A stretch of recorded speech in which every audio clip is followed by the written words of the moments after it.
Hello friend, welcome back to learning with Hina ma'am channel. आज का जो सेशन है काफ़ी इंपॉर्टेंट है, क्योंकि आज बात करेंगे हम विटामिन डी या फिर कहें कि कैल्सीफेरॉल की। कैल्सीफेरॉल जो है ये आपका विटामिन डी को ही कहा जाता है। तो चलिए जान लेते हैं यह क्या करता है विटामिन डी।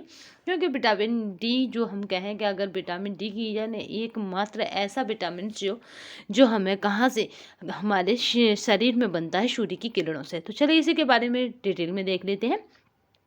हमारे शरीर में कोलेस्ट्रॉल या कहें अर्गोस्ट्रोल पाए जाते हैं, जो कि प्रातःकाल सूर्य की पराबैंगनी किरणों के प्रभाव से पॉलिक एसिड फेरॉल तथा यहाँ पे अर्गो कैल्सीफेरॉल में बदल जाता है। इन्हीं दोनों पदार्थों को सक्रिय विटामिन डी कहा जाता है। याद रखिएगा, पॉलिक एसिड फेरॉल और यहाँ पे ऑर्गे कैल्सीफेरॉल में बदल जाता है। इन्हीं दोनों पदार्थों को सक्रिय रूप से क्या विटामिन कहा जाता है। चलिए नेक्स्ट पॉइंट देखते हैं।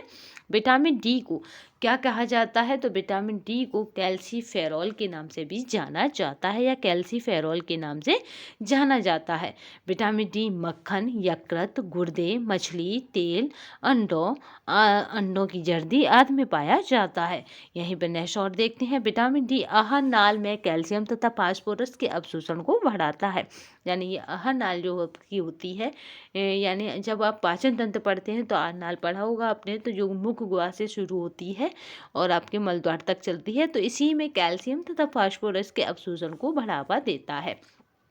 ये क्या करता है, तो कैल्शियम और फास्फोरस के अवशोषण को बढ़ावा देता है। ठीक है, नेक्स्ट देखते हैं। दांतों और हड्डियों के स्वास्थ्य और विकास के लिए महत्वपूर्ण होता है। जो दांत हैं और हड्डियां हैं उनके स्वास्थ्य तथा विकास के लिए भी ये महत्वपूर्ण होता है। बच्चों में विटामिन डी की कमी से सूखा रोग या फिर कहें रिकेट्स हो जाता है।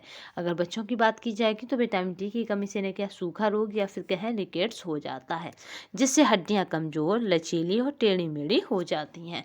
जिससे क्या क्या होता है कि हड्डियां कमजोर, लचीली तथा टेढ़ी मेढ़ी हो जाती हैं। वृद्धि काल के बाद विटामिन डी की कमी से ओस्टोपेरोसिस नामक रोग हो जाता है। यानी अगर इस तरह की वृद्धि जो है आपकी क्या होगी, बढ़ती जाती है, यानी इस तरह के आपकी जो सिस्टम जो लक्षण होते हैं बढ़ते जाते हैं, तो यही किसका रूप ले लेता है, तो विटामिन डी की कमी से क्या हो जाता है, ऑस्टियोपेरोसिस हो जाता है या ऑस्टियोपेरोसिस नाम का रोग हो जाता है।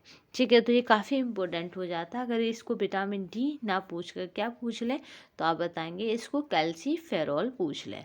ठीक है, कैल्सीफेरॉल के नाम से भी इसे विटामिन डी को जाना जाता है। तो आज के सेशन में बस इतना ही। नेक्स्ट सेशन में फिर मिलेंगे, तब तक के लिए धन्यवाद। वंदे मातरम, जय हिंद।